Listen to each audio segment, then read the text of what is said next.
Manx Radio Podcasts, powered by Shaw. Well, hello and welcome to this week's Countryside with Kiri Kermode and myself, Simon Clark.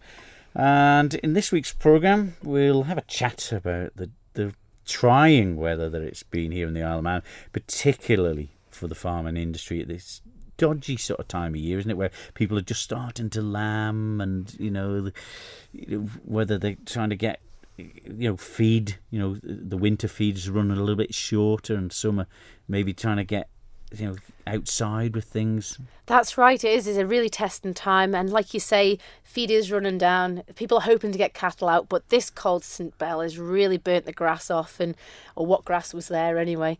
But it's been a long old winter this time. It's just seemed to have gone on forever. And people are just about to start lambing, so let's hope it's out of the way for a good spring now. Yeah, and also you were at the Braaid Eisteddfod, plenty of entertainment as always. Oh, it's such a brilliant night out, it is. Going from nearly over 70 years now, and so many people in attendance on such a horrible cold night.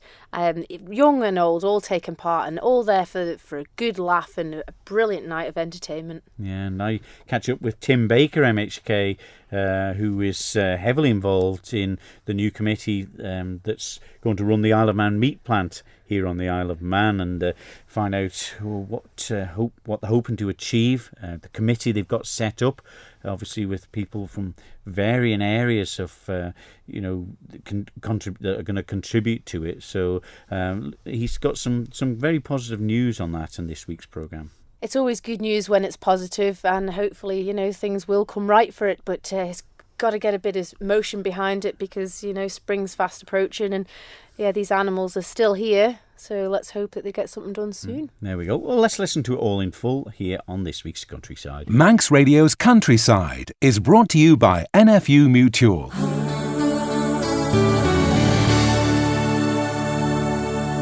Kiri, you've made it here. You're looking a bit shattered. It's been one of them weeks, hasn't it, on the world of the farming industry? It really has. They forecast it right. The beast from the east, and my golly, did it deliver. Frozen pipes and just that icy snow that covered all the grass as well. It just made hard work for everyone, didn't it? Yeah, and you just hear stories. I know it inconvenienced a lot of people with work, the snow showers, and trying to get to places. Things were called off. Travel was disrupted.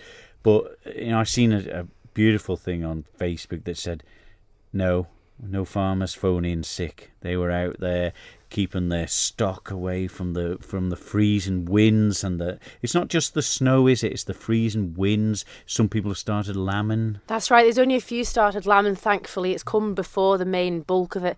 But ourselves at home, trying to get the sheep and lambs in against the hedge before we lost the daylight, to hope that they'd stay there for the night while you didn't know what was coming, did you? It was one minute it was a big shower coming past, and then it would dry up a little bit. But by golly, it was cold. And that frozen pipe stopping the water to anything that's indoors, the dairy farmers especially as well, trying to defrost them pipes. It was a hard week. Yeah, and you had to resort to putting hose pipes in through the windows of the house, didn't you? That's right, yeah. We got one of those fancy taps that didn't really adapt too well to the hose pipe, but it's amazing what you can do when you need to. And the polytunnel there had just about 250 sheep in it, and you'd think it would keep enough heat to keep the pipes from freezing. And no, it was frozen. Even the little water buckets in the pens had a skin of ice over them. It was an incredible few days. And them stories as well, here on the island in particular, of dairy farmers. Obviously, there's so much machinery and water going around, milking parlours, and some of them were desperately trying to get pipes unfrozen, like you said before. And people who don't know much about it will say, well, the cows will wait another day. Well, no, they don't, because if they start leaking milk, they get open to diseases and things then, don't they? Well, this is it. You don't realise how essential water is, and even for the washing down after doing the jobs and keeping everything sterile and clean, it's untold damage what the elements can do. But these farmers, they battle through it, and all being well, everyone's come out the other side now. It's finally got to a happy 1 degree. Yeah, and some of the people as well eventually got their water going and things like that to wash everything down. But of course, it was that cold for that spell. The water was freezing over. Cows and cattle were slipping on that. And that was such a worry for them as well. So it's been a really traumatic time for the particularly the agricultural industry, hasn't it? It really has. But not only that, it is nice to see the support that the lorry drivers were getting across in the UK in particular, trying to get the fresh food and vegetables into the supermarkets. Here on the island, if the boat doesn't come in, we do have a few empty shelves, but across that was their first experience not being able to get the food in the shops, and maybe it's just made people more aware of what people do to get food to the tables. God, it's the Manx panic. I can never believe it, can you? They think the world's going to end. Hey? Gosh, this is true. You'll survive on something, won't you? Definitely. Get a raw turnip in you from the field or something. Right, let's move on. But of course, talking about agriculture, one of the talking points has been the meat plant here on the Isle of Man. Well, there's been a new conglomerate of people from different areas of various industries with different knowledges in the promotion of goods, the agricultural advisory side of things, the Isle of Man fat stock side of it, and government as well. And one of the members who is chairman of it is Tim Baker, MHK, and I caught up with him. The first good news was, though, the meat plant's still open. Absolutely, yes, and it's going to stay open. What is the latest news on it? We communicated to the industry back in December that the way forward was for a new company, which at the time was being referred to as OpCo, to take over the operation of the meat plant on the back of the tender process having drawn a blank. That's moved forward over the 3 months since then. A little bit slower than I would have liked, to be honest, Simon, but we've got the company set up, its board is appointed. It's been doing a lot of work behind the scenes whilst the transfer agreement to transfer the business from the FMA into the new company, which is now known as Isle of Man Meat Company Limited, whilst that is completed. And that's quite a complex legal process due to the nature of the transaction.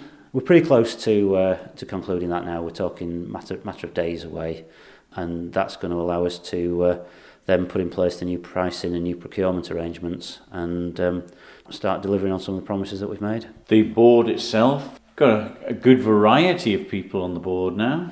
It has, yes. I mean, we've consciously tried to make sure that we've got the right people in place, because it's all about leadership and direction. And if you've got the right people, it gives yourself a chance of success. So I've been asked to chair the board, which I'm doing. We've got an FMA rep and also a DEFA rep, Peter McAvoy, the Director of Agriculture, on board.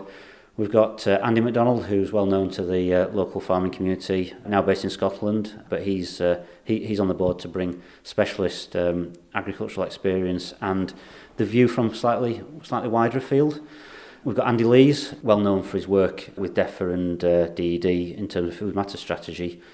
Before that, he managed the Tesco store in Douglas, and he's been seconded in to basically run the business on a turnaround basis for a period of time. He's all about delivery and making things happen. And then Robin Bromley-Martin, who brings a wealth of experience from wider business sectors and an understanding of island economies from his background in the Isle of Wight and Jersey, and a real passion and belief in the future of Manx food as a niche value-added product. What's the first step once all the legal process gets done then? I mean, things changed instantly just about? Well, the first thing, Simon, and this will be what everybody in the farming community wants to see, is the new pricing structure going in. Going up, I hope. It is absolutely going up. Yes, we're basing it on a UK AHDB base price, with a deduction for the cost of getting the carcass from here to the UK. Equally importantly, we've adopted a grid which is very similar to standard UK processors grids, which has a lot less differential between the sweet spots and some of the more peripheral categorisations of the animals. So one of the big issues that farmers were very clear about was that not only was price an issue, but it was also the discrepancy between the grids that were in the sweet spot and those that weren't. And that made it very much a gamble. They didn't have any confidence that the pricing they were going to get was what they were hoping for. And it makes it very difficult for people to make clear decisions. Yeah, and it's one thing the farmers are always, when they get their results back, sometimes they say, hey, how are my animals only this grade? And they looked absolutely perfect. And I suppose it is a tricky area, that, isn't it? Yes, I mean, it's certainly not my area of expertise, but it's difficult to necessarily guarantee what a grade's going to be from a live animal to a dead animal, and certainly there was a lot of questioning going on about whether the gradings on the island were consistent with how animals were graded in the UK. So hopefully we can address that. But the key thing is, if the price differential between different grades is not as significant, then actually, if an animal falls into one classification rather than another, it doesn't matter quite so much to the farmer, because at the end of the day, it's about the economic return that's crucial to the farmer, and the whole strategy is about boosting the economic return to the industry. And the new pricing structure, we estimate, will be worth about £1 million a year injection of additional cash into the industry. Are you confident that the board can save that or market that to recoup that difference? The strategy has been based on DEFRA finding that additional money. Obviously, what we've got to do is make sure that the performance of the business improves, so that that's not an additional £1 million every single year. There's only two ways to do that. One is to either cost cut your way out of that, or the second is to sell and market your way out of it. Now, there are efficiencies to be had in the plant, and the new management structure of the board and the management strengthening that we're going to bring in will achieve efficiencies, but actually we've got to be far better at marketing and selling the product. Additional volume coming through will help. Can I just talk about the export side of it? What is that percentage roughly at the moment? Have you any idea what is the much or not very much that goes off the island to maybe supply supermarkets off island? There is a proportion of the meat that's coming through the meat plant that is going across to the UK, but it's not really getting to the premium supermarket end of the market. It's tending to go into more secondary markets, because we haven't got the relationships and the route to market and the packaging that you need to get into people like your Sainsbury's and your Asda's and your Aldi's. So it's not reaching those markets where the volume and the opportunities are. And of course, there's a lot of animals that are being live shipped, which may well be ending up in UK supermarkets through the major processors, the Dumbiers, etc.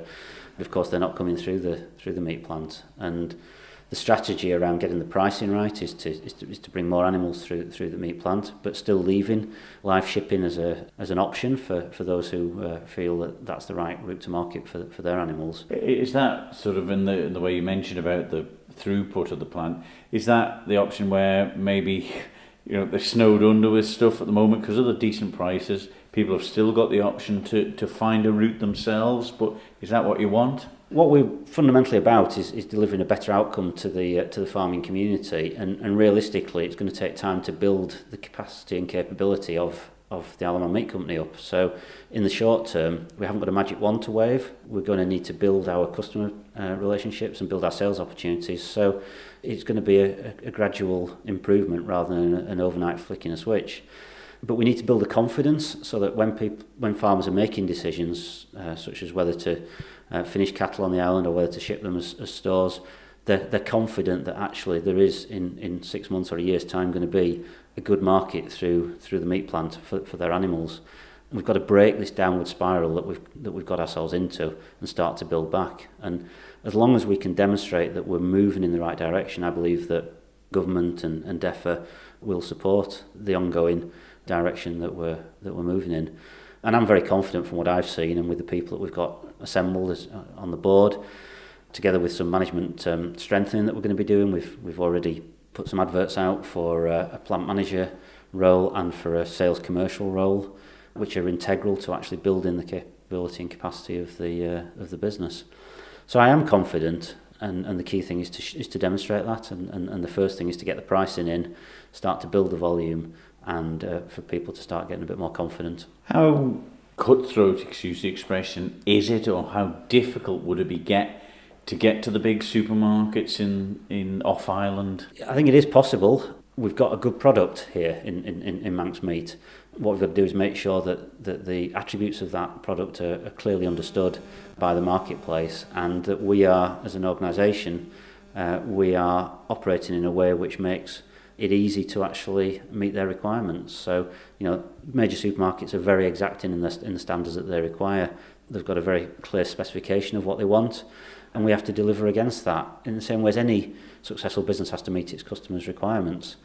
We've got things to do to the business to enable us to deliver to their requirements, but it may well be that actually we end up working with partner organisations to actually perhaps package the material or to market it. These are options that are open to us at the moment, and those who attended the industry meeting in December will recall us referring to strategic partnerships. That's very much part of our thinking. We don't necessarily have to do everything ourselves. What we've got to do is make sure all the building blocks are in place for the effective supply chain from the farmer through the meat plant to the end consumer. Tim Baker, MHK, chairman of the new committee set up for the running of the Isle of Man meat plant here on the Isle of Man, and we wish him well with that. And certainly that's one thing I'll say about Mr. Baker, Kiri. He's certainly enthusiastic about it and just wants to try his best to do something. And it's nice, I think, that they're bringing in a wide vision of different areas, people with expertise in different places, maybe that can look from outside the farming point of view at times. It is great how positive Tim is, and he has been from the outset, so all being well, that positivity will rub off and, you know, they can come to some kind of conclusion. But they're coming from a different angle, aren't they, with all these different people that are bringing on the board this time. So all being well, surely something's got to come of it. Well, the prices are going to go up for the farmers, so that should stop the live transportation of them, certainly. So that's a leap forward to start with, and go from there, isn't it? It's a starting point anyway. Well, that's exactly right, Simon. Farmers are market driven, and they're going to go where the best price is, and if the Isle of Man Meat Company is putting a good price out, then the animals will stay on this island. Indeed.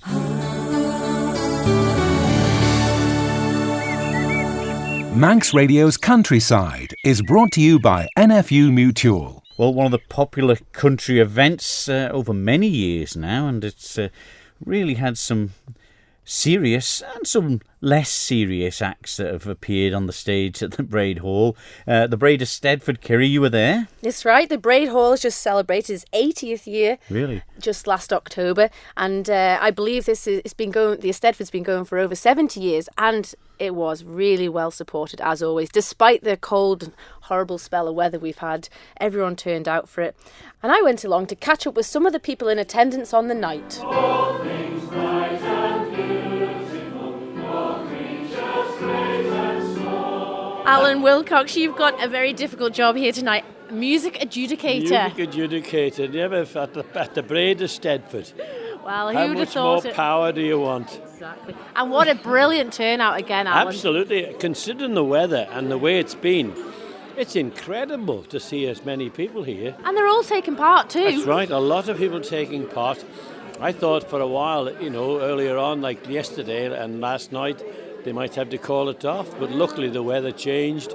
And here they are. I mean, it's a wonderful house. There's not a spare seat. There's not one, is Is it? there? So what makes the Braaid Eisteddfod that much different to any other event that seems to be going on at the minute?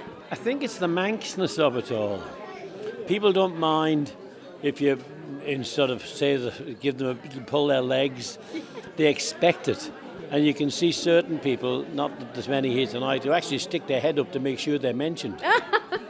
That's very true, isn't it? And even Phil Gorn. That's right. Well, I mean, look at the flack he's had tonight. And he's played this part the whole way, and so has his wife, Annie. No. What do you look for, Alan, in the performances? As a music adjudicator, you've had so far the men's solos and the instrumental class. Entertainment. You can't beat a person doing their best. That's all you can ask of anybody. Not everybody is professional, if you like, but there are those who get up and are prepared to do it, and they love doing it, and that's what it's all about. And that instrumental class in particular, That was young brilliant. people. Oh, I know, they were terrific, weren't they? Really good. And the really. little girl doing the dance. I mean, dear Lord, it was incredible. But the other new thing for the Braaid tonight, Alan, the bagpipes. Again, I never heard them before. And I mean, I don't know how long she's been playing them. Incredible, wasn't it? Absolutely brilliant. And we've got so much more to come as well Oh, tonight. we're only halfway through. We're not halfway through yet. It's only 10:30, 9:30. We're all right for time. We'd be lucky to get home the same day as we left. But the Braaid, it's been going for over 70 years now, the Been Eisteddfod. going a long time. a long time. And I don't know when I first came out here, but it must have been in the 70s when I first came out here adjudicating at the Braaid. And it isn't getting any less popular. No, People it's say not. that these Manx dues might die out. I don't think they will. Certain ones will, but provided you've still got people willing to take part. And provided you got people like Graham, who find baritone, you know, one of the best singers in the Isle of Man, prepared to get up and sing. Even with a cold, he said he had a bad, which he didn't mind, get up and do it. Yeah. And that's exactly what it's about. But I do see that you and the organisers and whoever else at the Braaid here, you will adapt the classes if there's something a little extra or a different type of talent turns up on the night. That's right, yeah. You've got to play it by ear. And if necessary, give everybody a prize. Oh, well, I'll let you get back to your supper, Alan. Right. Lovely job. These plans we've made you minister are really rather fine. We will build a great big roundabout, spectacular and bold. Dot Tilbury, you were one of the judges here tonight at the Braaid. What were you judging?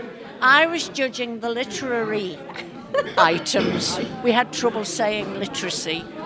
Anyway, I was judging the poems and the humorous story and the quiz and all things that speak. I tell you what, there was some creative stories being told up there tonight, and they brought the house down. They did. Well, what were you looking for in particular with each of your sections? Well, I'm not an expert in anything like that, but I usually go for something that entertains me.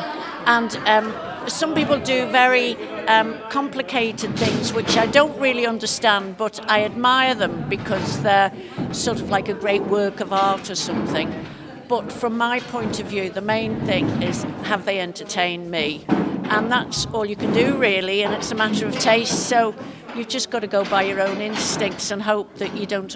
But I generally give everybody a prize, and then you don't upset anybody. This is true, but from 6 years old, they're on that stage tonight. Manx language was throughout the evening. I know. It's the variety, isn't it? It is the variety, but one outstanding performance for me tonight was Annie Kissack with her Kurt Michael players.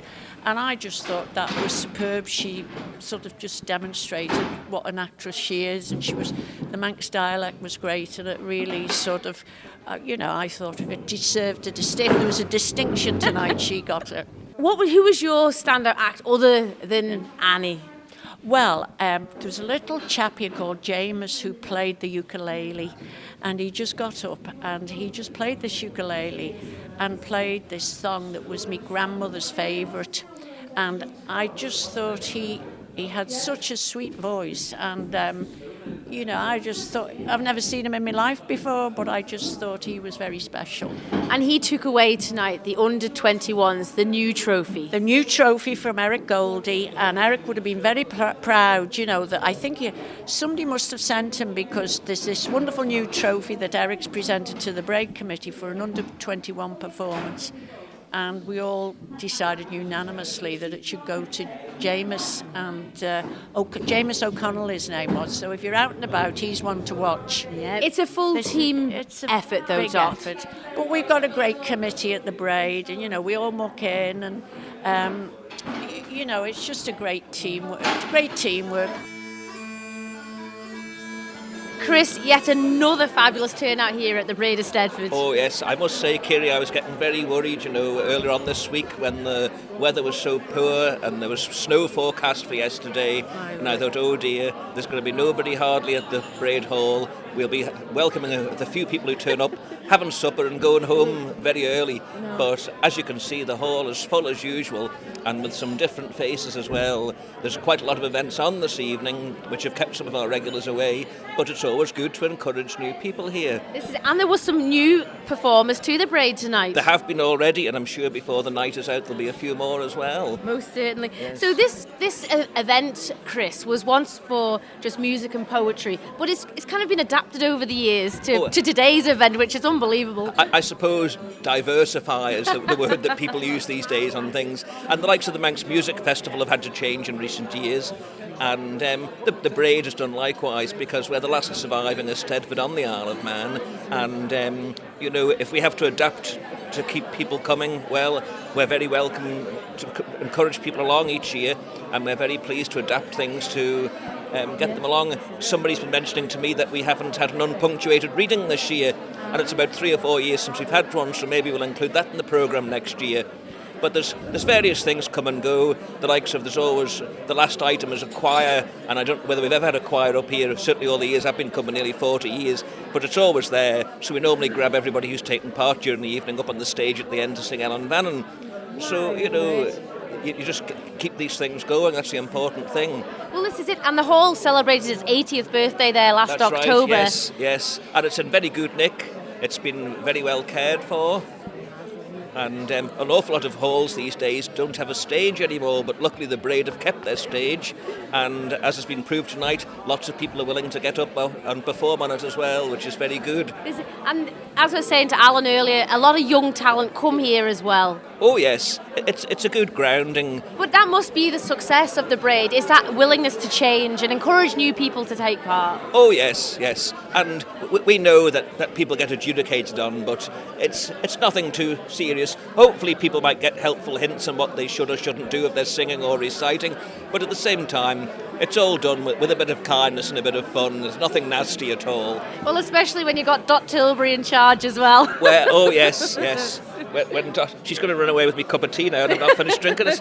But, oh no, the likes of Alan and Dot and Wendy, very accomplished people in their own field, and but they're willing to come and give of their time and give a few pointers to people on how they could maybe improve their performance, and that's great, really.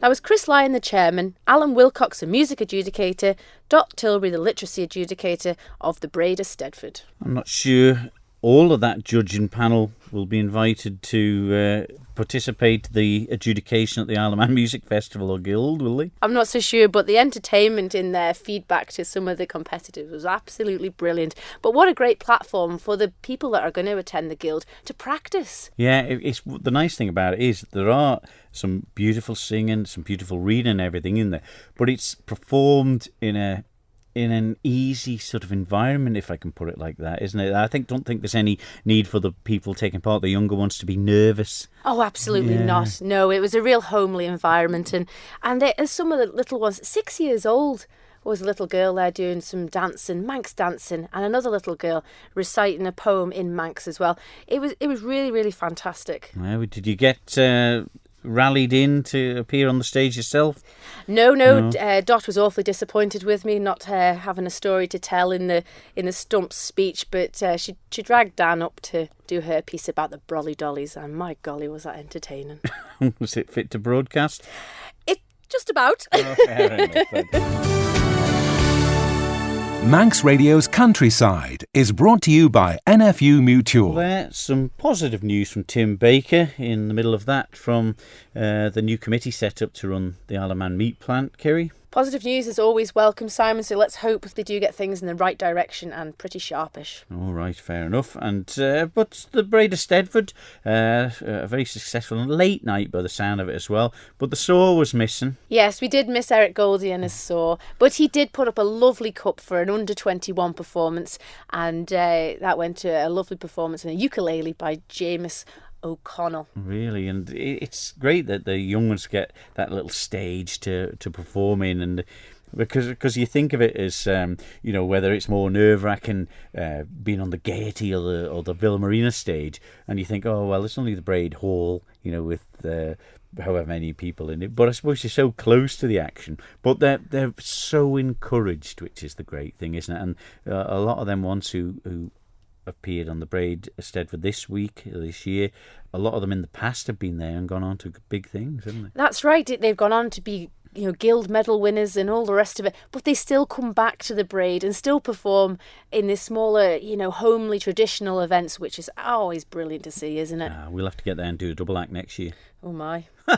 We'll leave it there then for this week's Countryside. Hope you've enjoyed it. We're back next week with more. So from me, Simon Clark. And me, Kiri Kermode. We'll see you then. Bye-bye. Bye-bye. Don't sit in the slow lane. Join the fast lane right now with Shaw's all-new Superfast Plus broadband. Enjoy more bandwidth, amazing speeds and the best value on the island from just £23.95 per month. So don't be left behind. Get a piece of the high-speed action with Superfast Plus broadband from Shaw. For details, visit our stores in Douglas, Ramsey and Port Erin or click shaw.com. Love being Shaw. Terms and conditions apply.